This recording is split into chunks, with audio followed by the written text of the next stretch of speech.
So what I'd like to do is turn the presentation over to Professor Baugh. It's all yours, Joyce. All right. Thank you, Frank.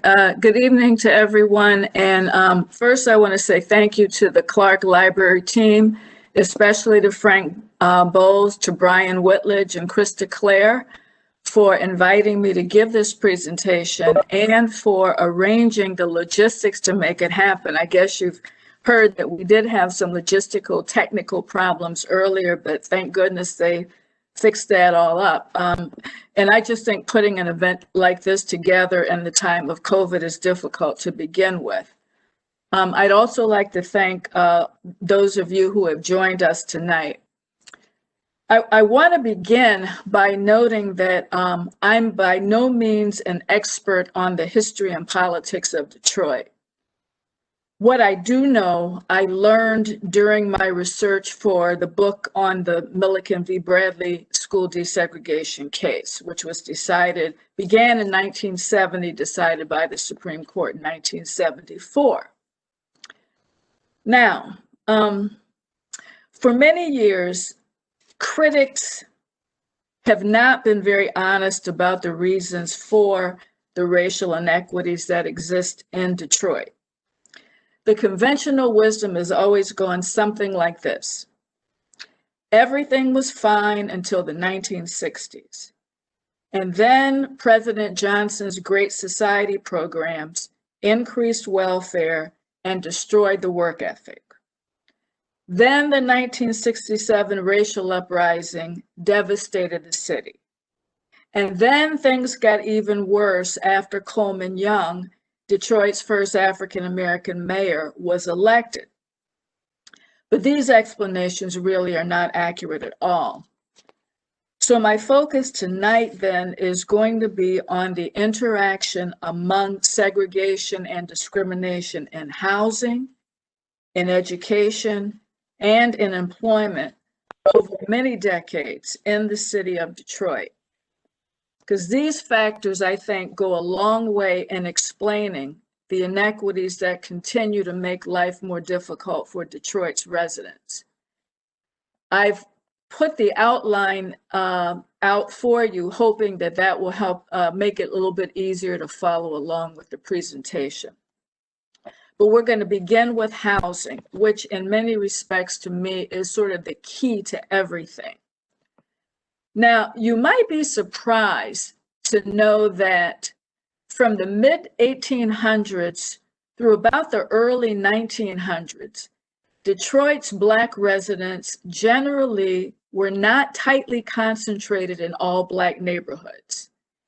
They often lived in the same communities as some recent white immigrants. Perhaps they lived on different streets, but they lived in the same general area. Now, the turning point was the first Great Migration from roughly 1910 to 1930, when large numbers of Black migrants who were escaping Jim Crow in the South arrived in northern cities. And this, of course, included Detroit. So I want to put up a table now, if I can manage to do the share button correctly, and show you the migration patterns from, you can see from 1870 to 1970. And if you look at the table, what you see is, from 1900 to 1910, it was roughly 200,000. And then in 1910, and that decade, 1910 to 1920, it's 500,000. It's 525,000 people. The next decade, it's almost 900,000. And then it goes back down some. But then again, what we see is a second wave that begins right around World War II. And you can see that second wave beginning right around 1940, when that number goes from 400,000 to 1.5 million in that first decade there. And this second wave, along with the migration of a number of white folks, also many of them from the South, really to aggravate racial tensions in the city and produced numerous conflicts. The Belle riot in 1943 is an example of that. Now, I want to share with you again, those were the numbers for the Great Migration in general, in all of the cities. But what I want to show you now is how the Black population of Detroit increased dramatically over those time periods. If we look at, if I can find my 2-3, yes. I want you to look at those numbers for a minute. You look at 1910, it's about 1% of Black folks in Detroit. Look down then to 1940, and that number goes to 9. And then 1950, that number goes to 16. And then in 1970, we see that number is almost half, right, of the population of Detroit is African American. And so what begins to happen then in those last couple of decades is Black residents try to move into all white neighborhoods, but there are all kinds of mechanisms that are interlocking that keep them out. First thing I want to focus on is steering and blockbusting. What do I mean by steering? Well, real estate agents practice a policy of steering Blacks and whites to separate neighborhoods that were strictly defined by race. The Detroit Real Estate Board adopted the code of ethics that had been adopted by its national association. And what this policy said was, real estate agents, and now I'm going to quote, should never be instrumental in introducing into a neighborhood members of any race or nationality or any industry whose presence will be clearly detrimental to real estate values. Now, this policy was originally created in 1924, and it was amended fairly slightly in 1950. Another tool that the real estate agents used was blockbusting. Now, how did this work?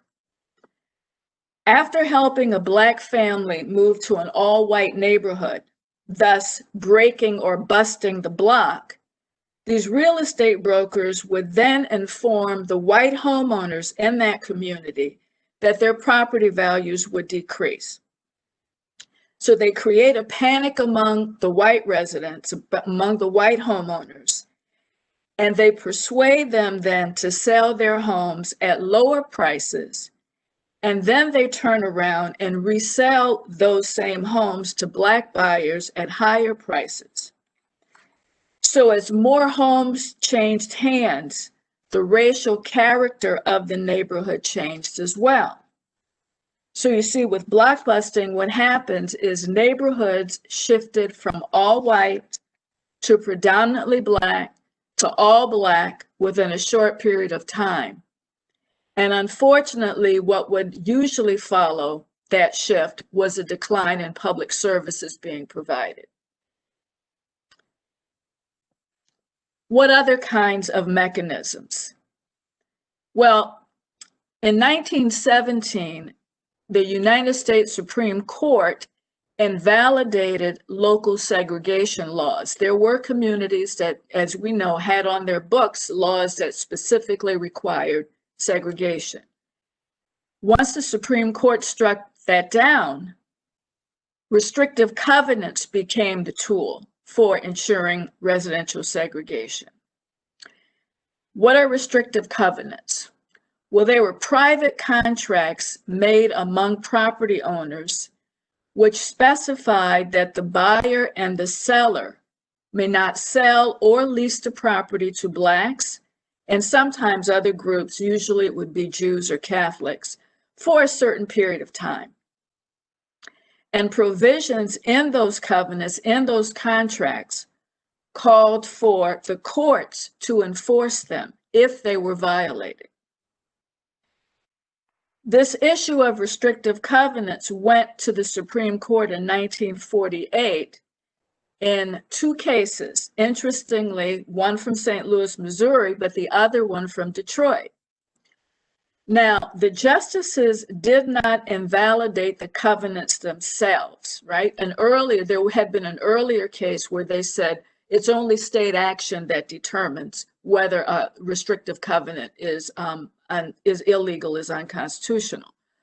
But what they ruled in the Detroit and St. Louis cases was that state enforcement of race-specific restrictive covenants was a violation of the 14th Amendment's Equal Protection Clause.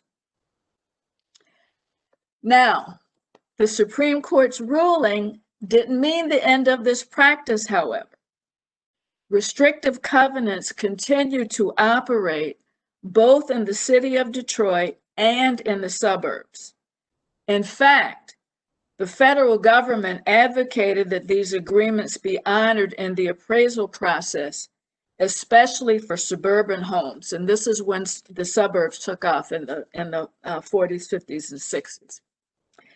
And the real estate agents then, who violated these racial covenants, who violated the steering policy or any other discriminatory practices that their national and local boards supported, would face the wrath of white customers and other real estate agents.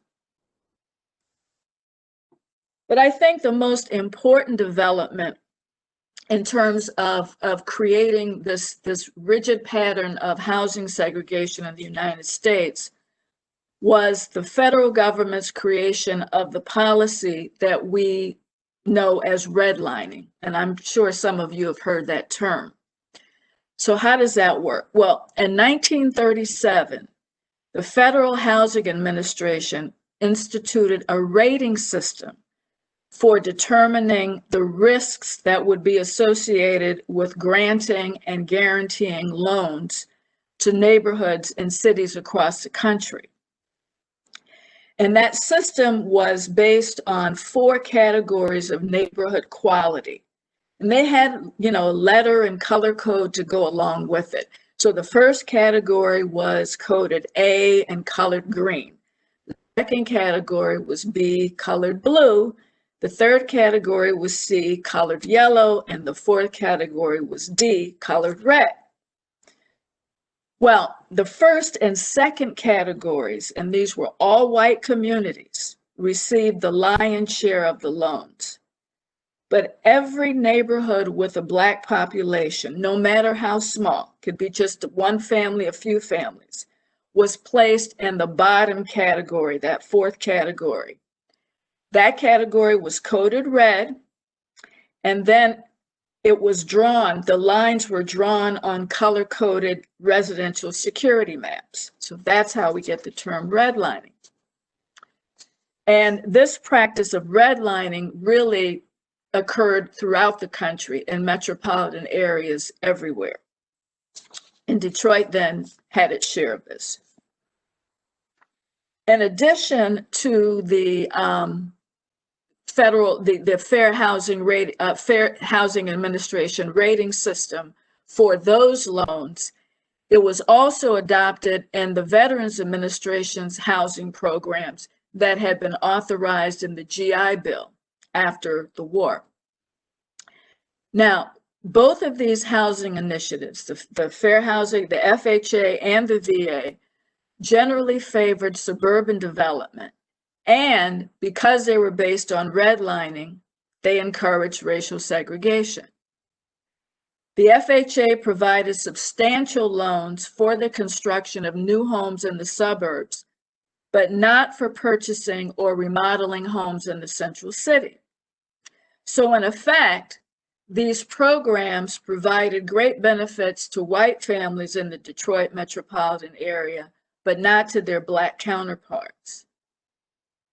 And interestingly enough, the 1939 FHA underwriting manual also promoted residential segregation. This is up front. It contained this specific language, and I'm going to quote.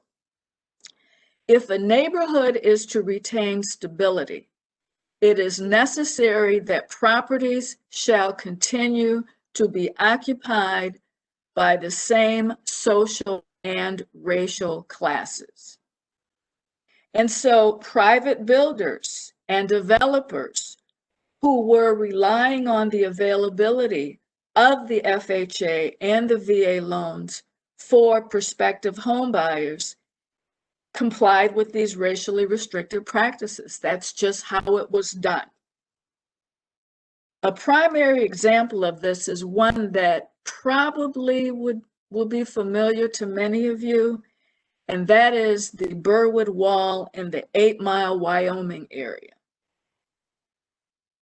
Developers had wanted to build a white subdivision in this area that was next to a Black neighborhood, but they were not eligible to receive the FHA funding because the location was adjacent to an area. The Black neighborhood was classified, of course, as high risk.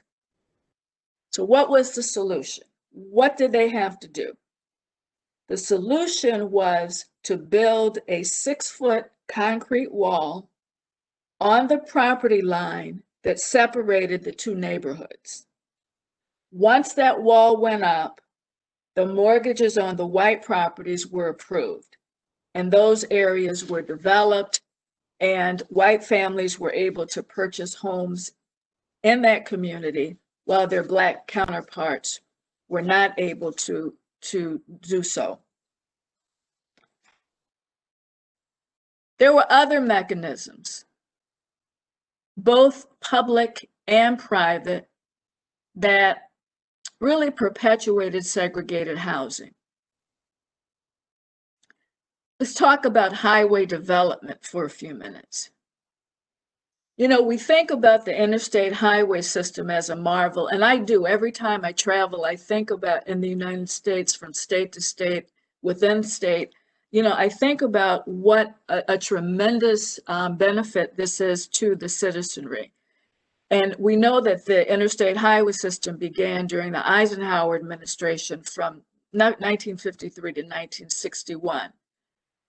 But that interstate highway system, along with our dramatic expansion of automobile use in the 1960s, really had a major impact.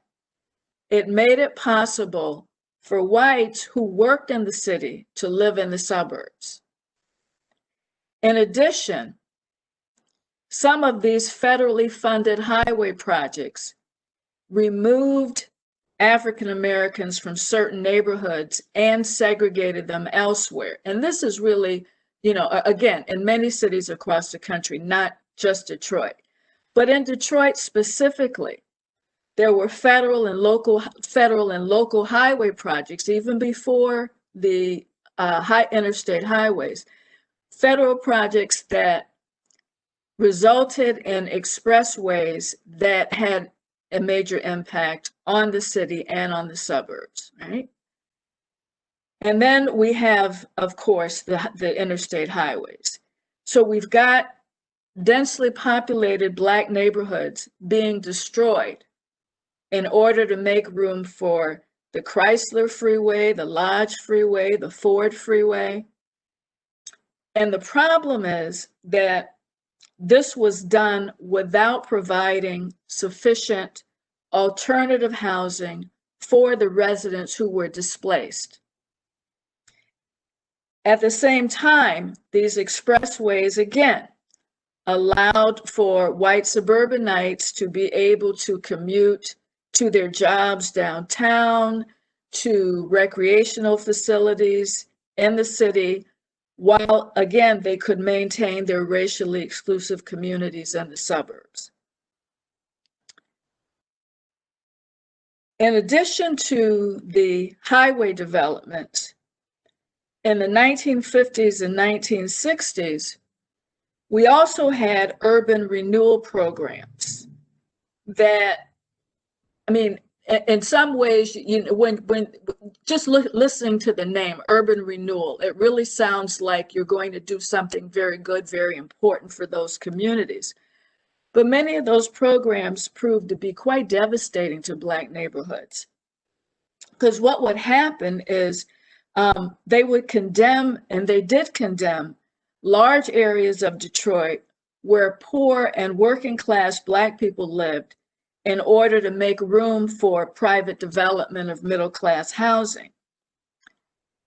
And like those highway projects, these so-called slum clearance programs destroyed solid working class Black communities. And these communities were not slums, right? The claim was that these were blighted areas and we need to get rid of them and you know, create new ventures. And again, this was done without providing the residents with alternative places to live.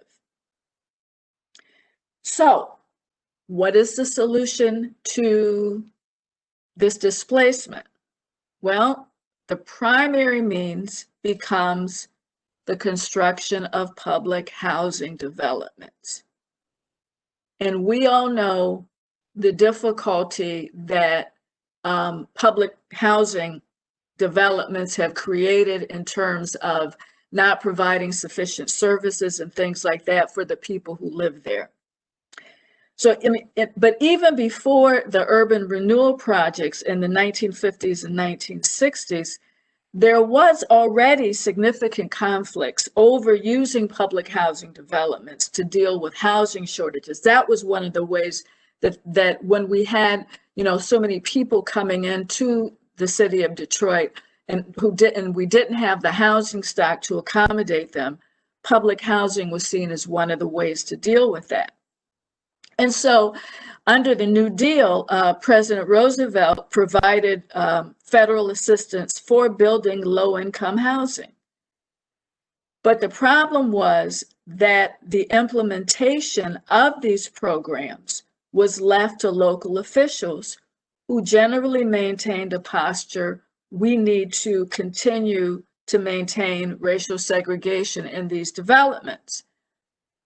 And so for the most part, Detroit's working and middle class whites were successful in keeping local officials from building public housing in their neighborhoods.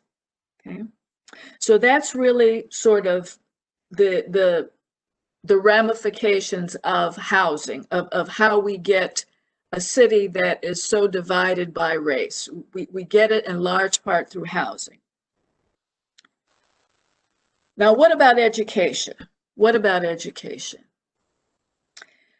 You know, I think when most of us think about segregated schools, and we think, for example, about Brown v. Board of Education from 1954, we tend to focus our attention on Jim Crow laws in the South. But we're missing some very important things here, because well into the 19th century, public schools in many northern states were segregated by race, much like their southern counterparts. They had their own laws that either permitted segregation in the school systems or in some places actually required segregated schools. But even after they repealed their laws, and most of them had repealed them, most states had repealed their school segregation laws by early 20th century. Even after they did that, though, there were school board policies and practices that maintained segregation long after that. In addition, even when there weren't official state laws or official policies enacted by school boards, there was rigid residential segregation, as we just discussed, that assured that school segregation would continue. And this is pretty much what we see in Detroit. But Detroit's history in education for Black students is really kind of interesting, because before and after statehood in the mid-1800s, Detroit school officials initially refused to provide any public education for Black children. In fact, the education that those children received was done privately by churches. But enough pressure was finally put on Detroit school officials that they finally succumbed to the pressure, and they created separate schools for Black students. And this was really also a result of changes in Michigan law with respect to public education. And then there was a Michigan Supreme Court decision in 1869,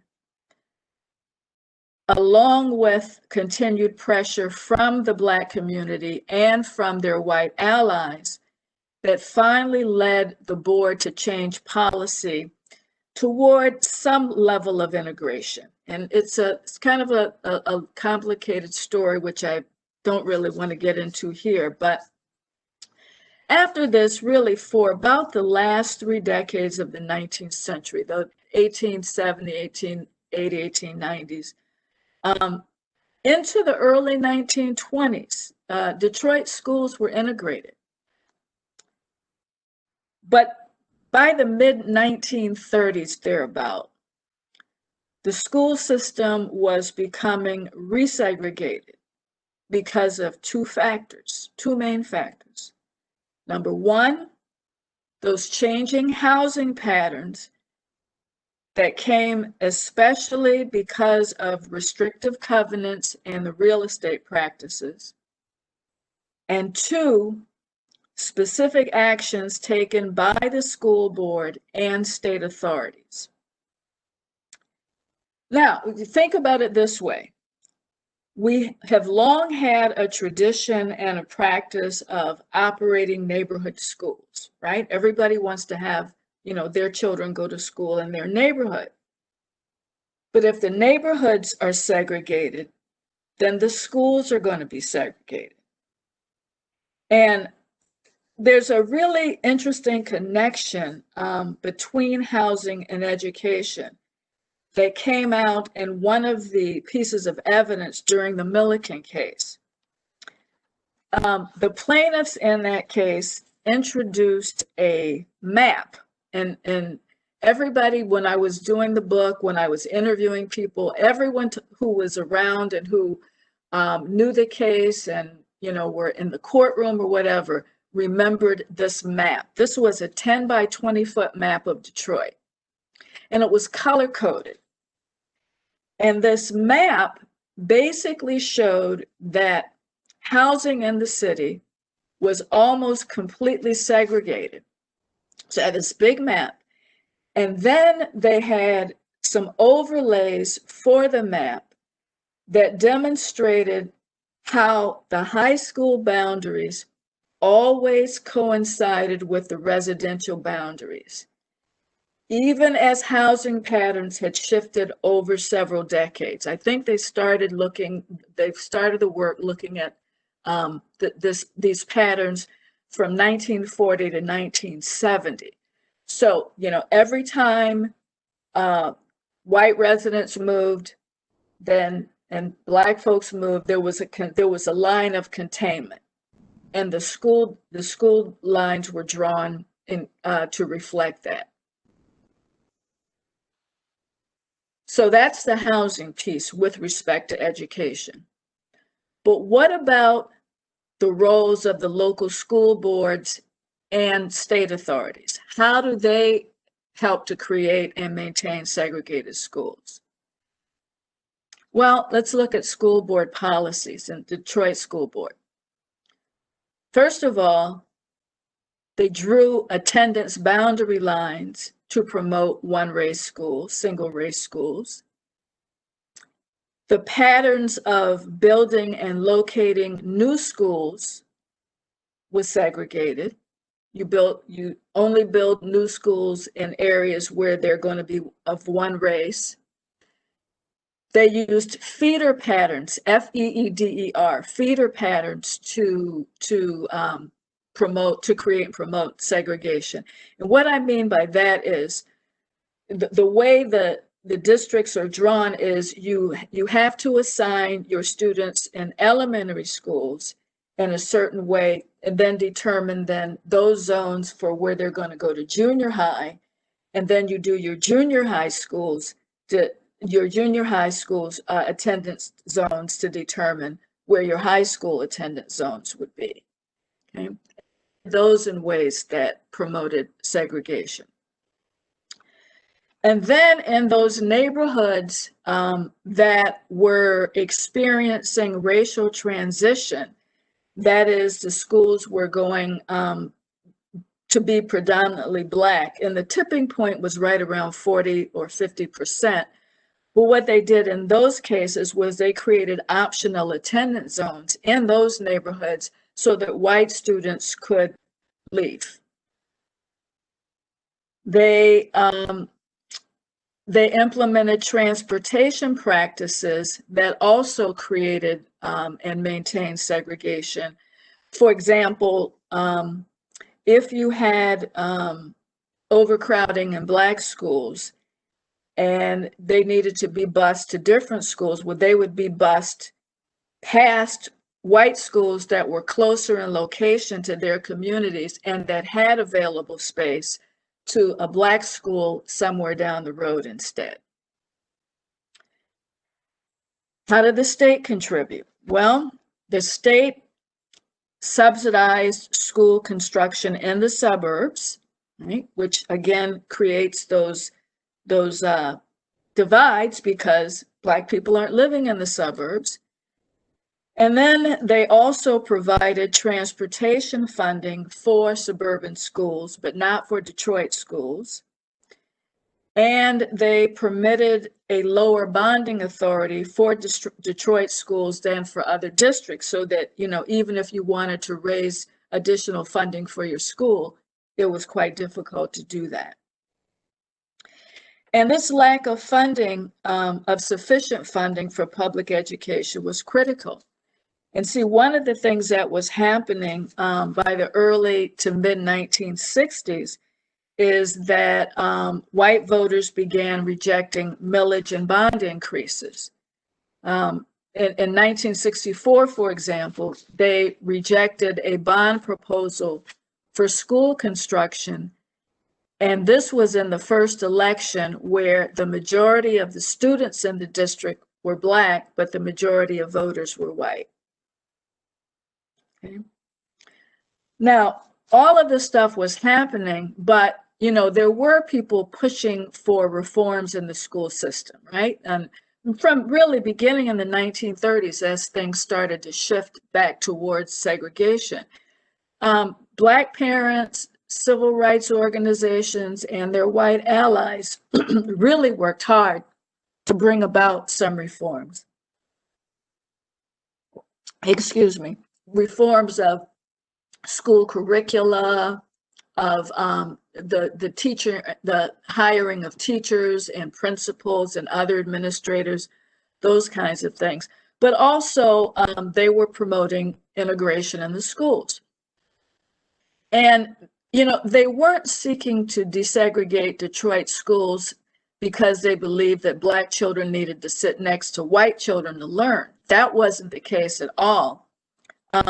As Verda Bradley, the mother of the lead plaintiff in the Milliken v. Bradley case, said many years later in an interview she did in 2004, she said this: "We were upset because our schools weren't getting as many materials as some other schools. We figured if it was desegregated, we would get the same," unquote. Now, eventually in 1970, the school board developed a very modest integration plan that involved 11 of the city's 22 high schools. Now, this was the first time, this was a two-way plan. This was the first time that they were going to have both white students going to Black schools and Black students going to predominantly white schools. But as you might imagine, this did not go over very well. It generated a lot of opposition. And the Michigan legislature passed a law to actually repeal that plan. And Governor William Milliken signed that. Subsequently, the NAACP filed a suit in federal district court on behalf of students and parents in the Detroit public schools. The case went to trial, and after a 41-day trial, Judge Stephen Roth ruled that the schools were illegally segregated because of both housing segregation and the various school policies made by local and state officials. And the thing about this that was really very interesting to me is Judge Roth, when the attorneys for the NAACP initially filed the suit, he basically told them there was no way that they were going to be able to prove their case, and pretty much told them to get out of his courtroom. And the Sixth Circuit Court of Appeals told him that he had to hear the case.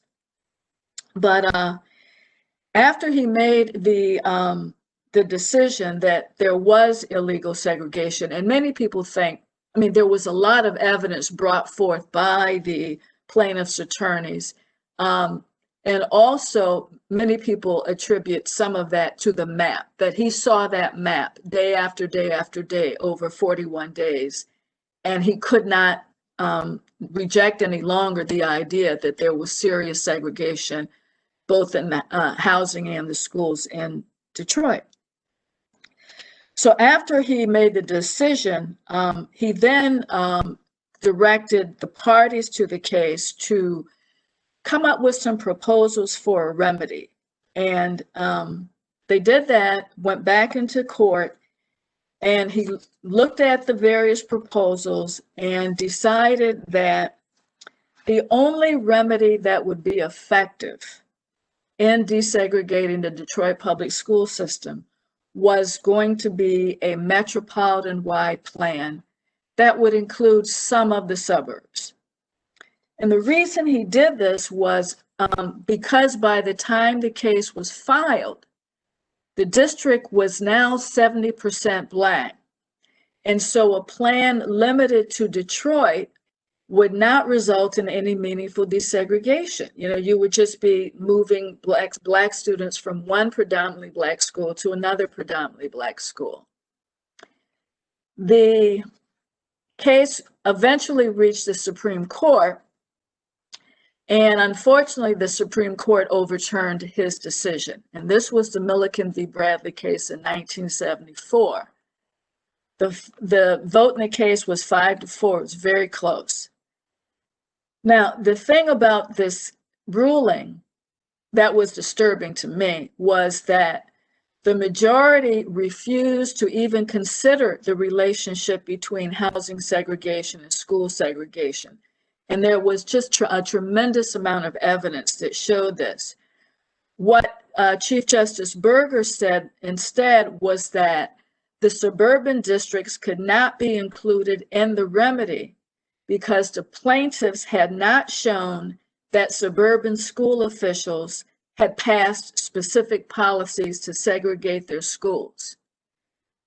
But this was disingenuous because Black families were excluded from the suburbs.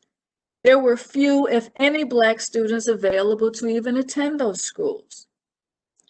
So, specific policies to segregate them were not necessary. The court then sent the case back to the district court to develop a Detroit-only remedy. And this Detroit-only plan was not effective in desegregating the system because it excluded 80% of the city's Black students.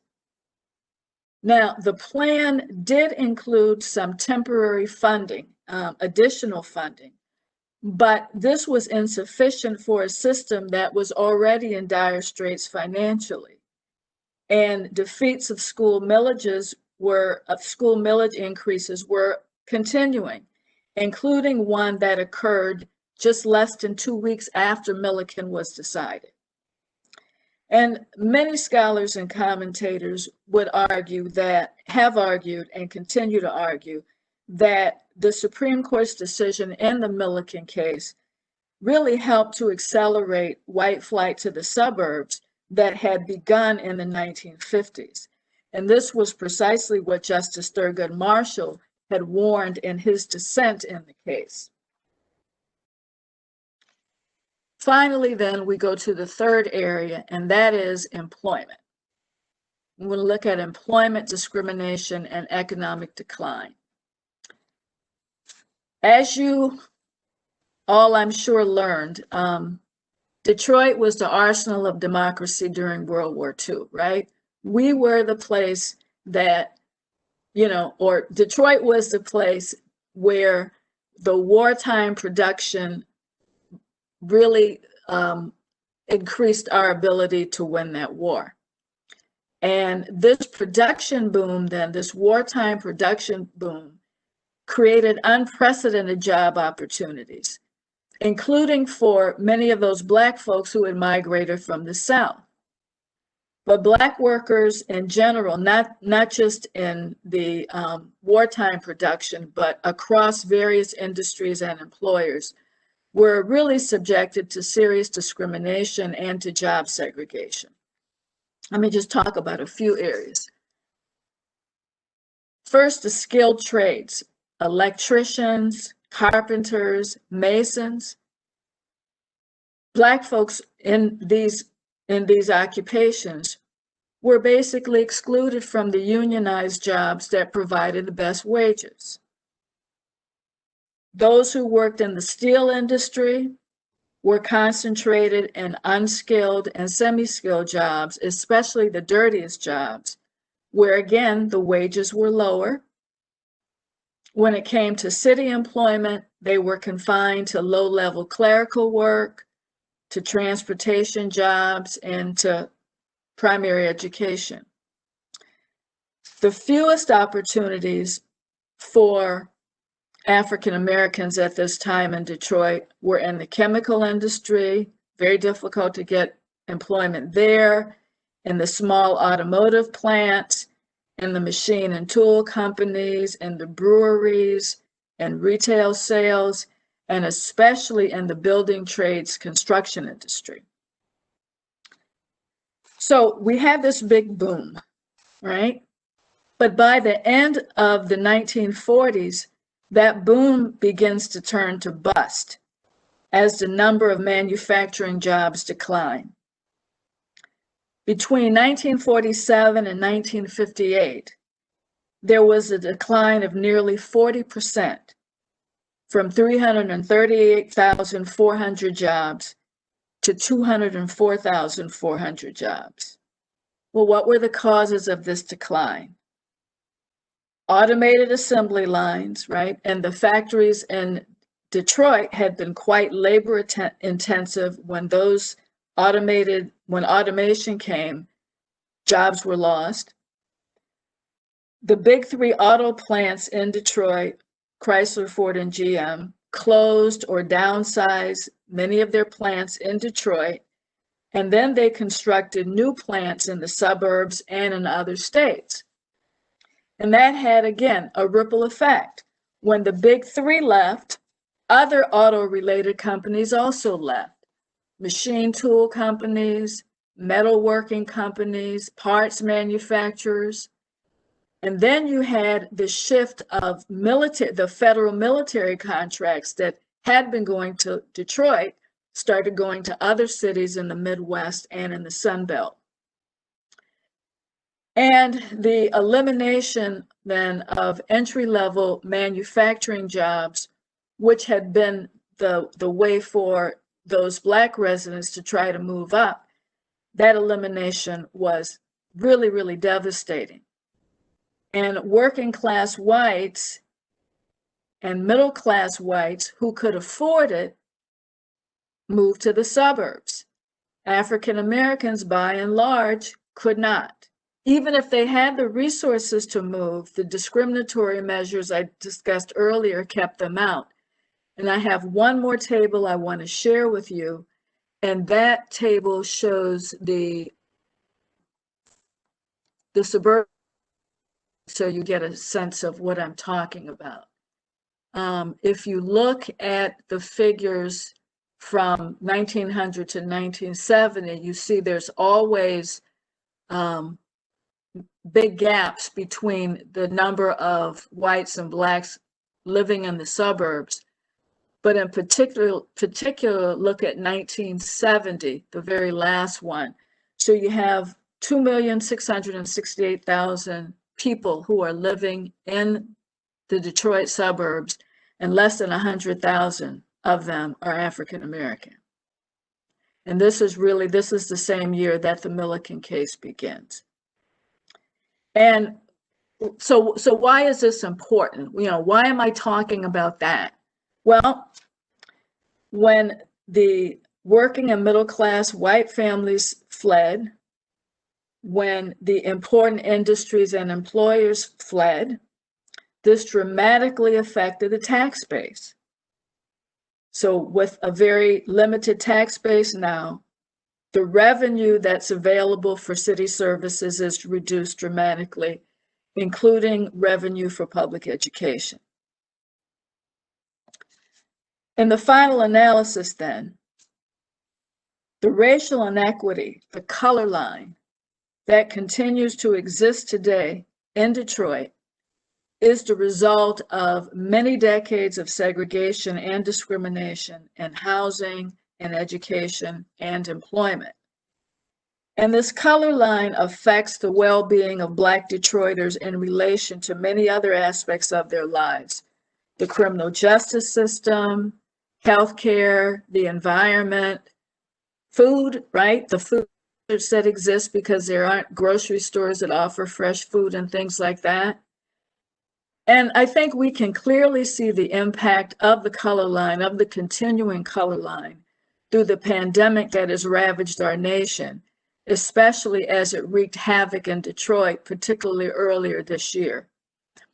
And as Derek Johnson, the national president of the NAACP, wrote a few months ago, I quote, "We knew that people of color are overrepresented in poorly paid but suddenly essential frontline jobs, that African Americans are more likely to live in crowded housing, making social distance difficult.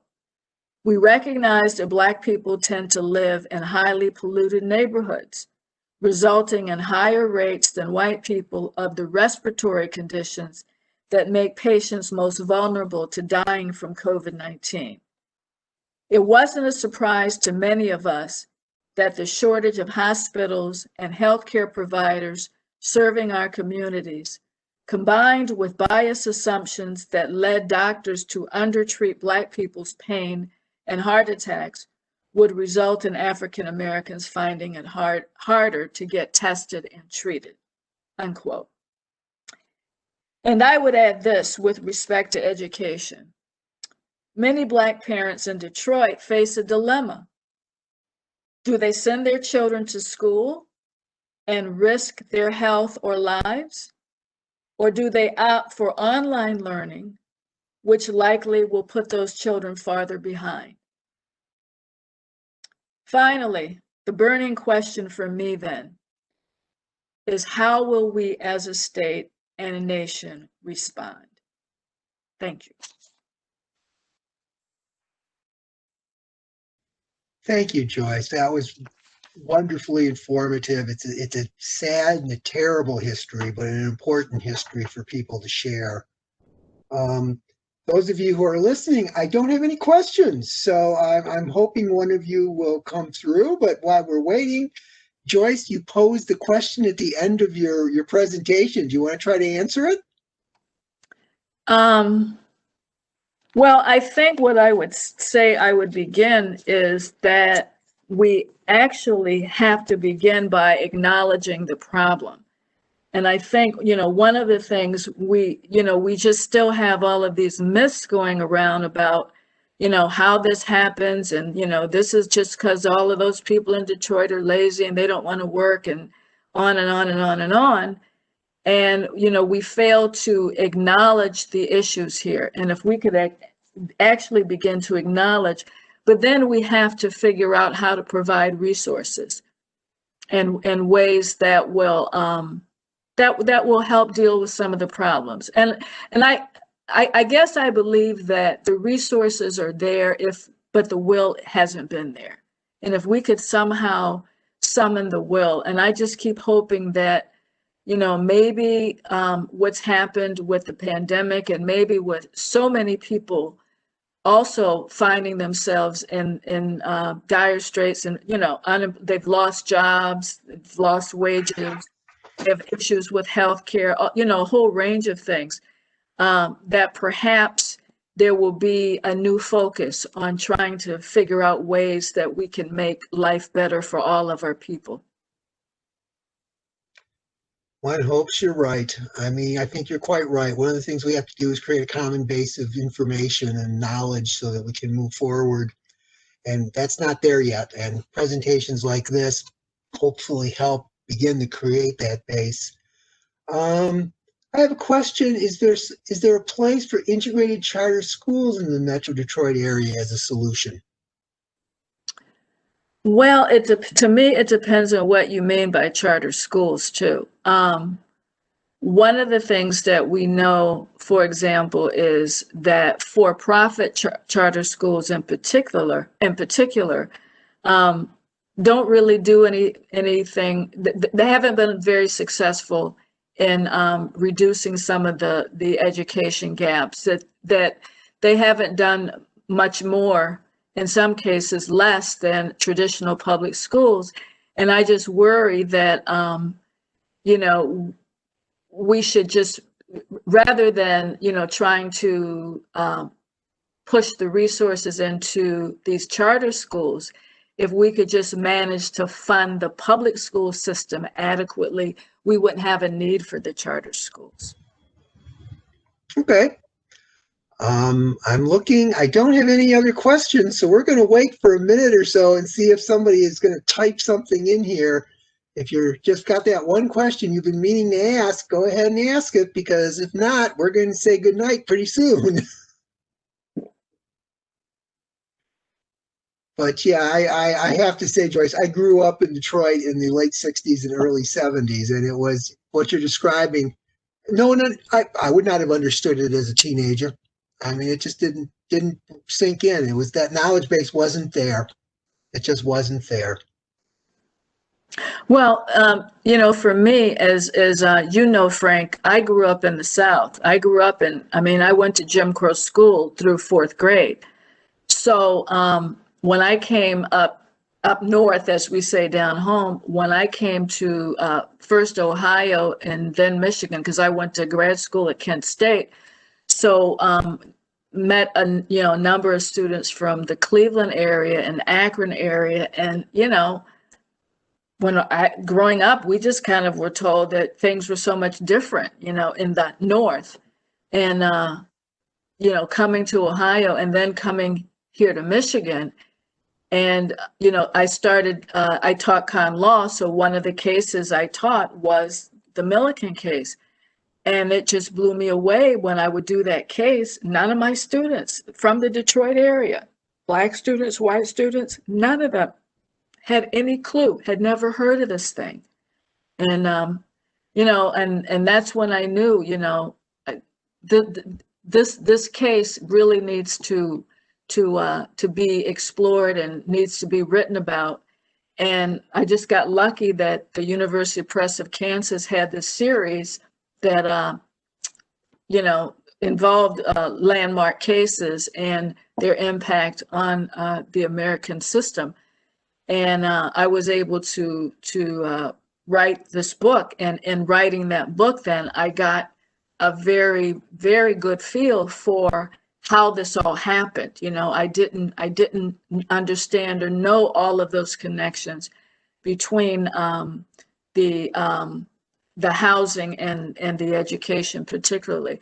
And a few years ago, I had the opportunity, finally, I had never seen the Burwood Wall. And we were down in Detroit for another program, and one of my friends who lives in the Huntington Woods area and who knows that area real well, and he said, well, we'll take you to the wall. And that Burwood Wall is, it's still there in parts. And it's a really, really sad reminder, I guess, of that whole history and how the practice, the patterns continue.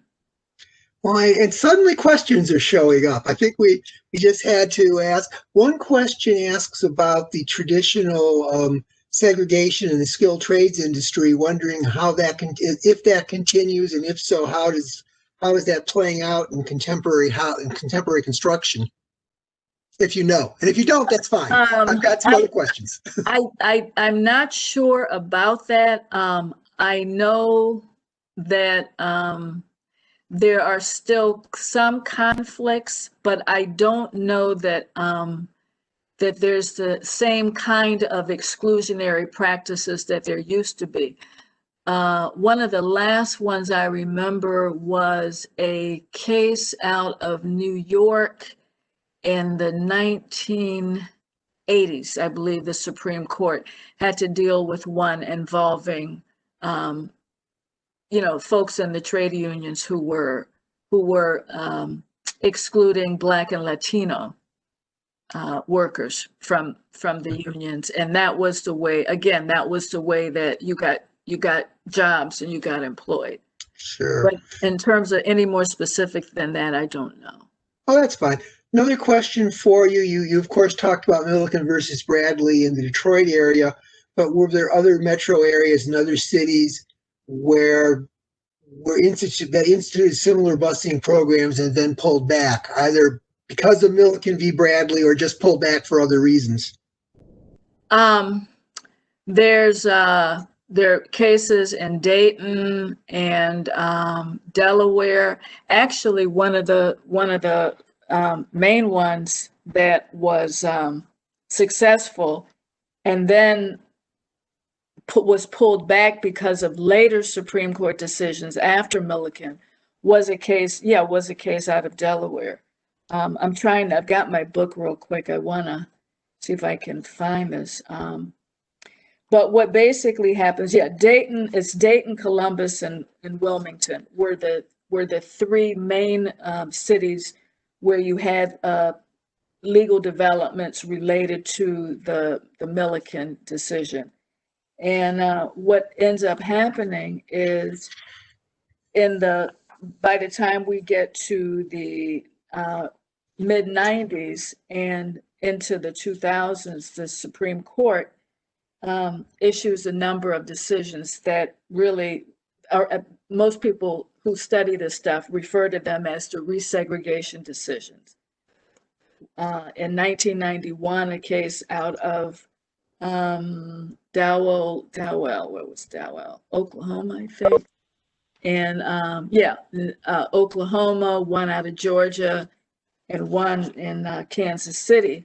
And basically and then the biggies are the 2007 cases in Seattle and Louisville. And, school deseg gets pulled back because the Supreme Court basically says, well, once they've gotten the laws and out of the books, and once they've made those efforts, then you don't have to keep having federal supervision of school desegregation, and eventually then those programs begin to end, and we see the schools, even in those areas where they had begun to desegregate, we see them being resegregated. Okay, thank you. Question about tying medical gaps to housing and education gaps. You alluded to it, and the person is just asking kind of how does that work? And they're asking, is it a matter of employment, insurance, facilities segregated? What's your sense of that? Yeah, it's again, where do you locate high quality industries? Institutions? So if you don't have hospitals and clinics and things in your community, makes it very difficult for you to get adequate health care. If you don't have in our system that's based on what? A lot of our health insurance is based on employment. If you don't have decent employment, how are you going to have the opportunity to have health care? And so the other thing then is one of the things we know is preventative health measures go a long way in helping us to live quality lives. So if you have a health condition, a pre-existing condition perhaps, if you have diabetes or asthma, a lot of people who live in the polluted communities have asthma, right? Well, if you don't have the ability to access good treatment, then what? Then your health is going to deteriorate. If you have diabetes, you don't have good health care and you can't afford insulin, what are you going to do? There are just a range of things, and preventative health measures for women, mammograms, mammogram screening. For men, prostate screening. There are a whole range of things like that can really make a difference in the quality of life. And so what ends up happening is sometimes your only medical care is emergency care, right, in the emergency room. And so there's that connection as well. Sure. Okay, two last questions. One maybe quick one. Have you read Richard Rothstein's The Color of Law, and how does it address these issues? I have read pieces of it. I have not read the whole thing, but Richard Rothstein, and if I can find it, he has a wonderful little animated video that lays the stuff, all the housing piece out absolutely perfectly. And what I would do is I would just look up Richard Rothstein animated video on housing segregation. It is absolutely fantastic because he lays out how the federal government is this the one with the kid and the dad playing sort of Monopoly? Maybe not. Okay. No. There's a wonderful video about this where it's a child and his father, and they're playing Monopoly, but the game is rigged. The kid gets all the advantages, and poor dad, he gets redlined, and he gets all sorts of problems happen to poor dad. He keeps saying, "Well, this isn't fair." Yeah, no, this isn't the one. And I wish I had access to my notes to tell you exactly where that is. But that's okay. Just look up. He's right on target. He is absolutely on target. Let me ask the closing question, which I think probably we can't answer, but I'll leave us here. This was great. Something I'm wondering, how can we move forward to rectify the problem past the stage of acknowledgement of segregation? What I would say is we have to elect people to office who are willing to change public policies in all of these areas. For example,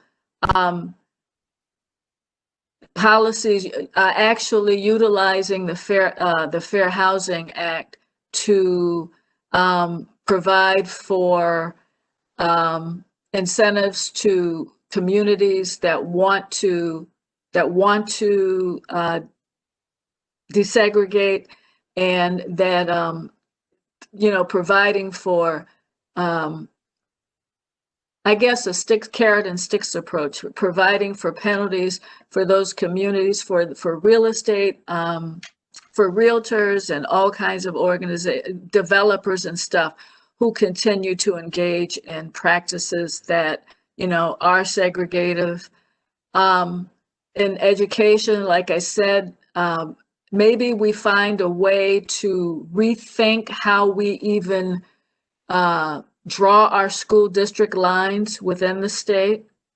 For employment, we need to be serious about dealing with issues of discrimination in employment. And I think, again, mostly what we've been hearing over, a period of time now, a number of years, is, this stuff really doesn't happen, and I keep hoping we'll have some moments like we had with George Floyd, in terms of people finally seeing the problems with the criminal justice system. Maybe we can see that in some other areas as well. I know that's not a great, not a very articulate response, but I do think it's a matter of public policy. And I say that, and I'll say that, I'll close with this. I remember reading a long time ago when Dr. King was trying to argue for a law against lynching. And a reporter or somebody said to him, well, Dr. King, you know, having an anti-lynching law isn't going to make a man love you. And he said, it doesn't matter if he loves me, it will stop him from lynching me. So you've got to have, you know, some people say, well, nothing's going to change until we change the hearts and minds. No, you can change public policy in ways that make people's lives better without having to, you know, everybody have a I love you moment. It just, I think there's a lot that can be done. Thank you. Thank you for that insight. Thank you for really an extraordinarily informative presentation. I appreciate it. I've got several thank yous here, which I'm not going to read on the chat to you, but I'll share them. I appreciate it. Thank you for joining us. All of you who have joined us in the audience, thank you. And at this point, we're going to sign off. So good night, everyone. All right. Thanks, everyone. Bye-bye. Bye-bye.